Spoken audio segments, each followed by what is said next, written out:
Hello and welcome to episode number 56 of the Knitting Teaspoon podcast. I'm Liesbeth, your host, and this is a podcast which is all about knitting, sewing, spinning, basically all of the fiber crafts that I feel like. So here we are, and today I'm still podcasting from the couch. This is not necessarily due to surgery anymore. I don't think it would be required to sit here. I could technically set up everything in the corner there where I usually podcast, but I just didn't feel like it. So it should be a bit better in terms of lighting today because my studio, at least one of my two studio lights is on there, so whatever. I guess you guys don't really care. If you stuck around last week, then you probably will stay around this week as well. Well, I would like to have started with a finished object today because I have one and I bet you can guess which one. But my boyfriend took them to work today and he's not here, so I can't show the finished socks to you. I do have a picture from before he wore them, so they should look very nice and clean there. But I finished the green socks for my boyfriend and they are out of the lovely soft yarn by House of Alamode House Fingering in their Twin Peaks colorway. And it was a dream to knit. It was really a nice, soft, luscious yarn. That being said, I'm not really sure if I would spend that much money on yarn again anytime soon, because I know there are so many lovely yarns out there that are, well, I'd say just equally nice or very close to that nice, and at a bit of a lower price point, which seems more affordable to me. Anyway, it is real nice yarn, so in that sense I guess you get value for your money. Anyway, so then there's that.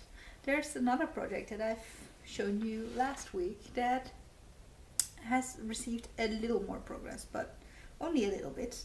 I was already knitting this bit, which is the side panel for the sweater that I'm knitting for my boyfriend. I was just past this yellow marker, I believe, which marks the 100 rounds.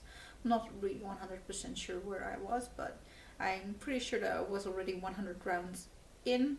Now I'm 130 and a half rounds in, and I connected the cable to itself with a little connector piece, which is not really useful for doing this because you need to twist it on itself, and that kind of doesn't really work that great. But I guess if you're just connecting longer cables, then it doesn't matter how much you twist the other end, but in this case you would need to be quite careful twisting the cable several times before you try to connect it on itself, because otherwise with screw here you would undo most of the twisting. Anyway, this is good enough for just keeping it to the side, and I've started the second side panel because, you know, he has a left and a right side of his body. And I just finished the ribbing this morning, and I am now starting the garter rib for the rest of the length of the body. I still haven't tried to figure out how many stitches I would need for the sleeves or anything for that matter. I'm really just taking it as I go, and I guess when I finish this piece, then I will have to look at the at one of his favorite sweaters, measure that and figure out what I'm going to do for the sleeves. But I'm guessing it will be a similar bit of ribbing, and then a part that I can possibly start knitting on the machine, but I will definitely put in a lifeline there if it doesn't work out as planned. Anyway, so here is my progress on the grey sweater. I realized last week after podcasting, because I usually take the picture that's kind of the overview of what I talk about in the episode, that this definitely looked more grey than the 2 skeins that I had dyed with the rose. But and the rose yarn ever since has kind of looked a bit more brownish to me, and I think that's quite funny because if I had to say the color of that yarn, I would definitely say grey before, and now I'm not quite sure. Anyway, so this is some yarn by Lang, and it's the Jawoll Superwash. It's just a commercial sock yarn, very much more affordable than the yarn that I knit the green socks for my boyfriend out of, which is why he's getting a sweater out of these. The sweater is going to be like twice as expensive as a pair of socks, which I think for a sweater is not that bad actually. Anyway, so that's not the only bit of knitting that I've been doing this week. I have also been experimenting a bit with the color work cable textures, or well, it's not really color work, I guess, but I've been knitting from this book, the Illuminated Knits, that I purchased in Edinburgh when I was there for Edinburgh Yarn Festival. This did not come from the festival, by the way. This came from a shop called Katty's Knit, and I think that maybe Lucy Haig was supposed to be there. It says on the cover, or in the beginning, yeah, it says on the cover, Lucy Haig is an independent designer based in Edinburgh, Scotland, who enjoys writing patterns with a focus on complex and engaging texture and unique stitch patterns. So, yeah, she is Edinburgh based. I don't know, why do you pronounce it as Edinburgh and not something like Edinburgh? It makes much more sense to me from the way it's written. Anyway, let's not go into that. I have been knitting a square from the Iona petal. Iona, I don't know how you would pronounce it, but actually it's the kind of blanket that's in the front here, and this is what I've knit. It's still wet because I only finished this morning. I had finished the cable section yesterday, but it's still wet because I've been blocking it this morning, and that's why it's still pinned to a piece of my blocking mat. And I wanted to block it square, so I decided to finally use the blocking wires that I got for Sinterklaas last year, but that I actually hadn't used before. So yeah, I'm going to put this away now because yeah, I kind of feel like I'm going to poke an eye out with all these cables coming from it. But yeah, I tried to make one square. I have messed up in the middle. I don't know to what extent you can see that, but here the cables I think are supposed to join like this, and in my case they definitely don't, and that's because I've been knitting this pattern from the chart, and I'm really intrigued by the kind of things, the kind of stitches that you're supposed to do for this pattern.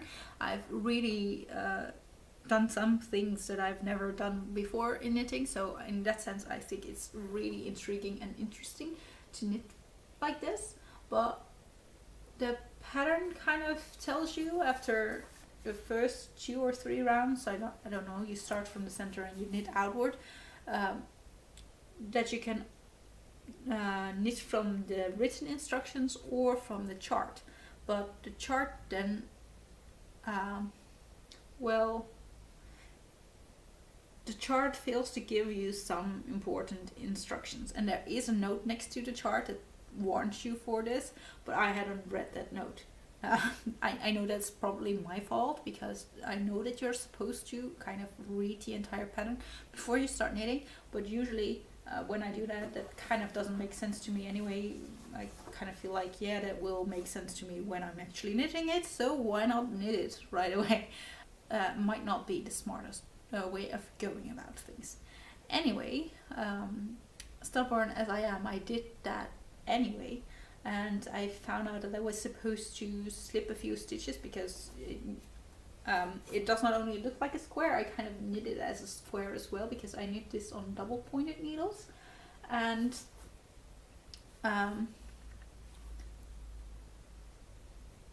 usually when you're knitting a square, the corners stay in the same position, or at least for me they do, so that your line of increases is somewhat around the diagonals of the square.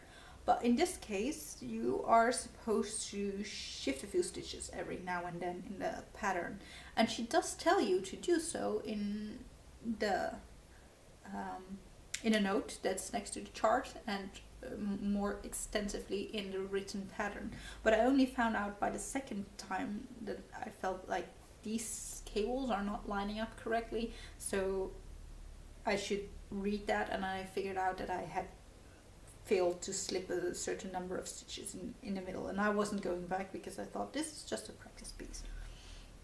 So this could be part of the blanket because it's a pattern for a blanket. I'm not intending this to become a blanket at this point. I just want this to be a coaster for my teapot, because I like drinking tea. Which is why this is the Knitting Teaspoon podcast, although I typically don't use teaspoons because I don't use milk or sugar in my tea. I typically just have tea in my tea, which is enough for me. Anyway, I do have a lovely set of teaspoons though, mostly from my grandma. Anyway, so for this pattern, apart from the difficulties that I had with the instructions not being very clear, also when you're knitting from a chart, it's kind of annoying when after round 30, halfway through 32, the image for the chart just stops and you're supposed to knit 35 rounds. And now there's nothing really particularly interesting happening in these last rounds. You can see that's just kind of making the square bigger, and the instructions are more or less the same, except that they have a different stitch count in between. So in that sense it's not really a problem, but I like it if a pattern comes with a chart, that the chart kind of tells you everything. And I know that my own charts and knitting patterns don't do that either, actually. So it feels a bit weird to be critiquing someone for this, but I felt as if the instructions on a chart were supposed to be complete and they weren't, and that made me a little bit upset because I therefore also made a mistake.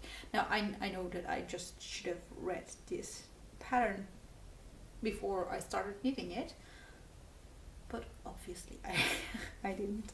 Anyway, so if any one of you is interested in knitting this pattern, I'm not really sure if this book is available online, but I can't imagine it won't be.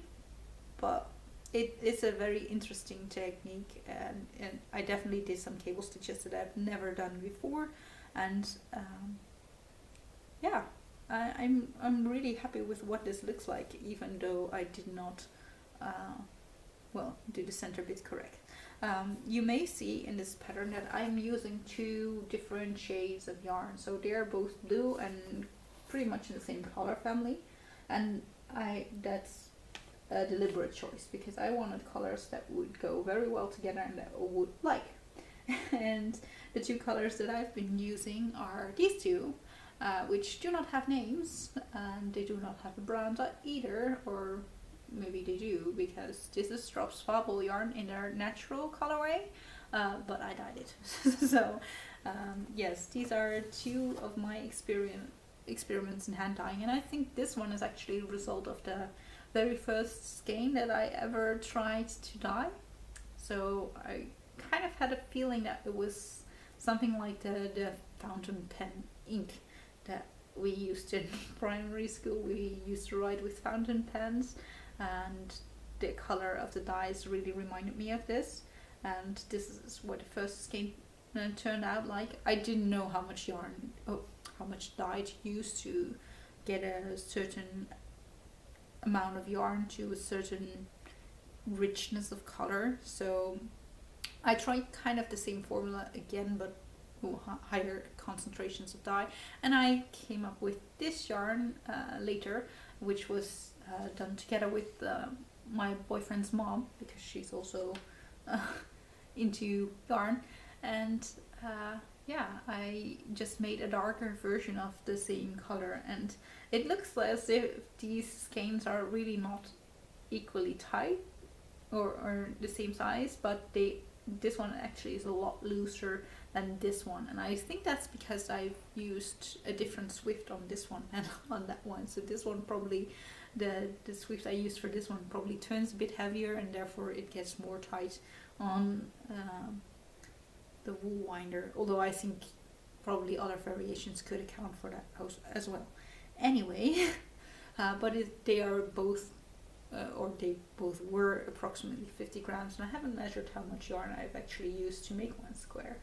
It's kind of tempting to think that I would knit another blanket out of this, because it's only 35 squares and 35 squares is still a lot, but I think I would enjoy having a blanket like that. And yeah, I kind of find that the blanket that I'm using right now, so I'm sitting under my sock yarn blanket, has a lot more squares to it. Now, of course, one square in this pattern is a lot more intricate than a square like this, so this would not be a brainless project like this was, but still it could be nice. I'm considering it, although I would not put that square in there anyway, because if I were to make a blanket with that, and I would think this kind of mistake is not acceptable, and as just a coaster for my teapot, yeah, I don't really care. Anyway, so there's two crafts that I've kind of been doing this week, and the first one, yeah, I wish I had more to show you than just this piece of paper, but I am also trying to make my boyfriend some pants. So yes, I make a lot of things for my boyfriend. I'm starting to see a trend here. So I purchased my very first PDF sewing pattern, and I'm trying to make him some chino pants. Because he wanted some, and he went out shopping a few weeks ago, and he couldn't find one in red, and he really wanted a new pair of red pants, because he has a pair of red pants and they're kind of dark red and maybe wine red or something like that, but a bit warmer, maybe a bit more orange. I'm not sure how to describe the color, but they are starting to get to the point where they are a bit worn out. So he wanted new ones, but I couldn't find them in his size and his color, and he has a really standard size. I wish I had his type of usual size. The reason he couldn't find this pair of pants in this color is not because it didn't exist in a shape that fits him. It's because they were sold out, because his size is so common that they buy a lot of that size, and then it sells out very quickly because it's very standard sized for men. I can go to a store full of jeans when there's a new collection just come in and not be able to find a single pair of pants that fits me, because I'm short. I'm 5'3", which is not super short, I guess, in terms of worldwide, but in the Netherlands it's definitely small. I fit with the 2% smallest people, or women actually, in the Netherlands. So yeah. Anyway, at least in my age category. And then there is this kind of issue with my waist being I have very wide hips. Let's just put it like that. So I have wide hips and then short legs. So yeah, that makes it quite hard to find pants that actually fit me. So sewing for me is a way to solve this problem, but for my boyfriend, of course, it might solve the problem of not finding the right color in the right type of pants, and it's still being affordable.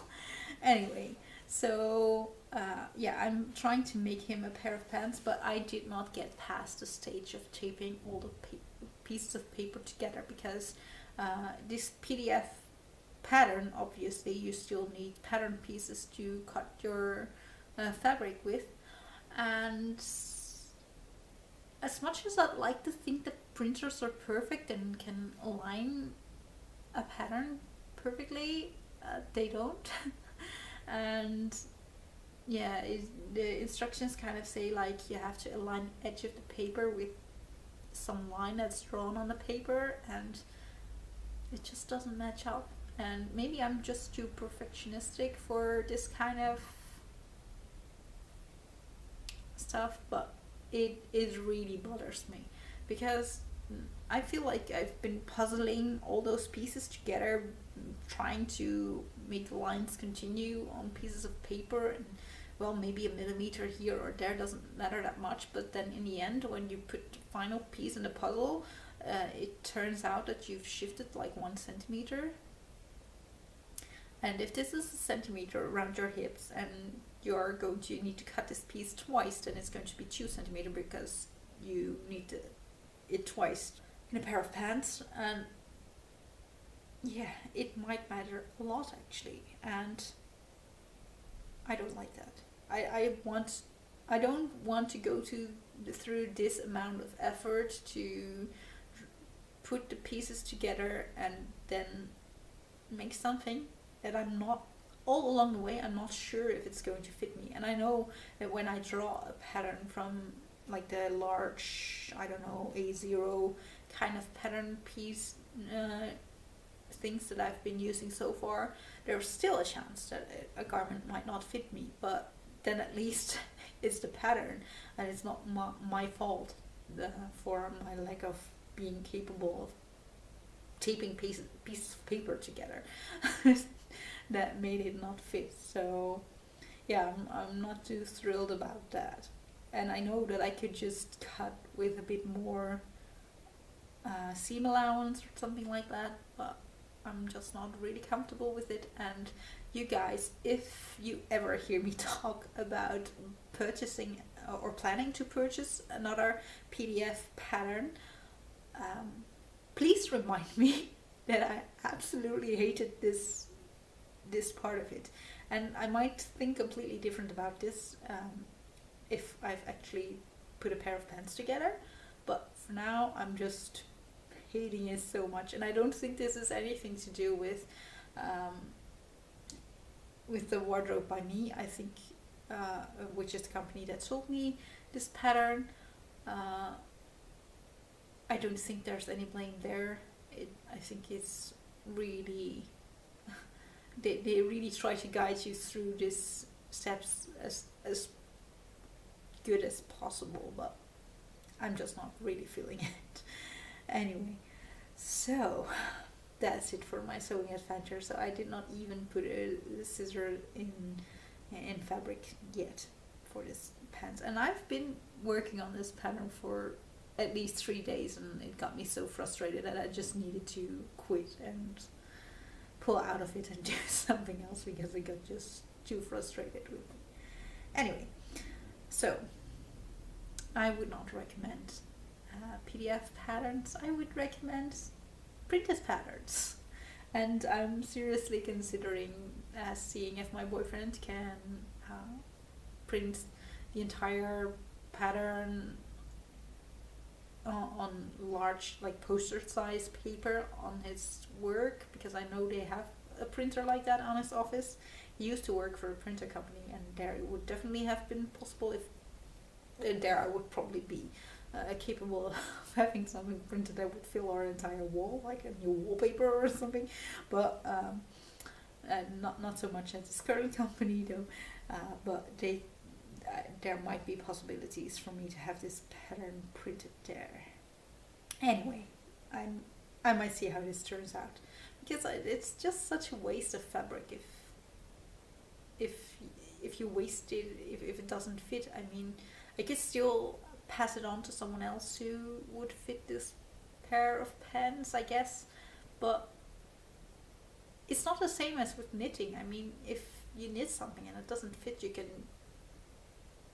more or less safely rip it out into pieces of yarn that are still usable for making something else. Like, yeah, sure, if I if I were to rip out this bit, then I would need to weave in some more ends if I were just to use the rest of the skein, and if I were to combine the two.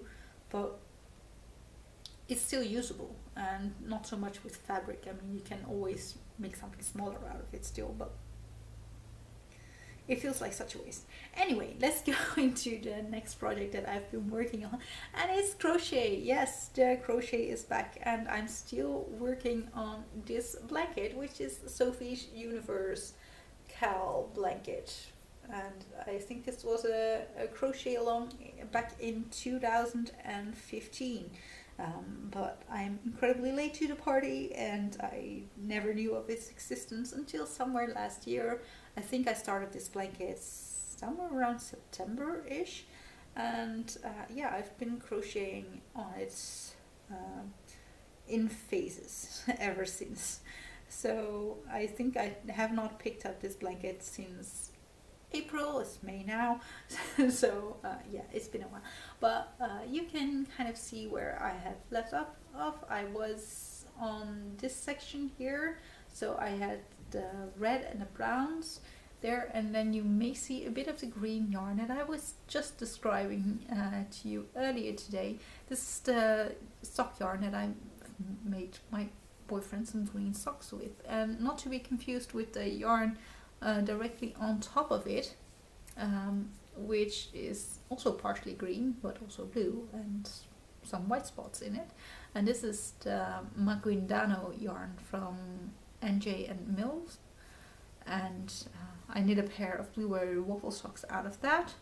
Then there is the yarn that I knit another pair of blueberry waffle socks out of, directly on top of that, and it's blue with some lighter blue. It's not so clear that there's also lighter blue, but maybe here you see a section of lighter blue under this V, and here is the darker blue under this V. It's a bit difficult to show you, but yeah, those colors are in there. The color is actually behind here on this section. You can't really see it here, but it's the color that these leaves are out of. So maybe, yes, in this leaf section you can see both of the colors. And this is yarn that is from Ferner Wolle. Yeah, so these two are my blueberry waffle socks. Then there's the mermaid yarn from Baron Wolle that I knit a pair of Hermione's Everyday socks out of that I finished last week. And there is the orange reddish yarn that I knit a pair of well, orange and red socks out of. It's, I believe, Shawl Sauerball. Not sure if that's by Shawl actually, but it's the Sauerball yarn in the Oktoberfest colorway. And then there is one of my favorite yarns that I have worked with. Pink yarn here is the yarn, one of the best yarns that I've ever knit with. It's by Lily Pond Yarns. It's their high twist sock yarn in the peaches and cream colorway, and I knit my Tsala cardigan with the Japanese Knitting Stitch Bible lace pattern on it, which I think that the pattern just has numbers, so that's a bit unfortunate, but I will just call it my Japanese Tsala. I tend to get a lot of hairs in my projects. It's like I'm shedding hairs everywhere. Anyway. So here is a piece of black yarn that I actually haven't knit very recently with. I think this is the Drops Fabel yarn that I've used before here. You will know that, or maybe you won't, that there was a pair of socks that I used black yarn for the heels, cuffs and toes, and I actually wanted to use that yarn for this blanket, but then I held back because I knew that it dyed a lot in my hands when I was using it to make my boyfriend some orange underwing socks, because there was this orange skein with black heels, cuffs and toes, and I just didn't want that kind of black yarn. It was dyeing like crazy next to this beautiful pink yarn, but I thought this black yarn, which is also just a black sock yarn, would capture the same idea and still feel something like that. And now I've completed section 6 of the Sophie's Universe, so I was completely finished with section 5 when I put this blanket down, and now I am one section further ahead, and I really like where this is going. It's really starting to look like a blanket now. I also need to be a bit more conscious about the yarns that I'm using for more rounds, because I know that a lot of my scrap yarns are no longer long enough to complete a full round of this thing. And by the size of it, just holding it up to my body, yeah, I'm really starting to feel that it is a blanket and not something else, like not a deluxe coaster, which I'm hoping this will be. So yeah, I'm really starting to feel this as blankets, and it was lovely to do some crochet again this week, and I'm hoping that I will stay a bit more in the habit of doing something with it, although I will need to repeat colors from the center, I guess. And one of the colors that I'm really dying to well, not dying but that I would really like to repeat is this green and yellow one by Lily Pond Yarns, because I feel like this blanket could do with some more yellow. And that's something that I'm noticing as I'm crocheting this. I think this would be so much more balanced if there was some more yellow in it, and that's also why I've repeated this color, which was already used here. Also, I just like using pinks or floral colors for the kind of florally tulip kind of things in this garden. Yeah, I just love it. I'm just thrilled about it, and still I think it's a mess of different colors, but I still want it to be balanced somehow.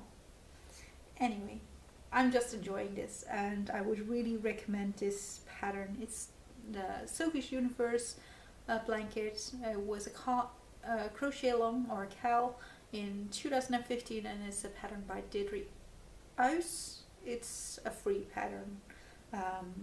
There is a Ravelry page. It's not on Ravelry itself, I think. I'm not really sure if it's on Ravelry itself, but on Ravelry you can definitely find links to websites where you can access it for free, and that's the way I'm crocheting this pattern. So yeah, I'm enjoying this, and yeah, that's about it, I think, for what I have to share with you this week. Going to put my scarf back on because it fell away. This is just a scarf that I knit a long time ago. I started knitting this while I was still living in Sweden, and it's possibly my first lace shawl, and also my first beaded shawl, and yeah, I think there were a lot of firsts, and I didn't really use a pattern except for the lace edging here, but I kind of just came across this yarn was at a huge discount because the yarn was going to be discontinued. Yeah, not really happy with the shape of it, so I was trying to make a triangular shawl, but I didn't know how to do the increase rate for it. So this is a shawl that has kind of a weird squarish form at the beginning, and then after a while I figured out how I was supposed to make it square. So there's this weird kind of flap there.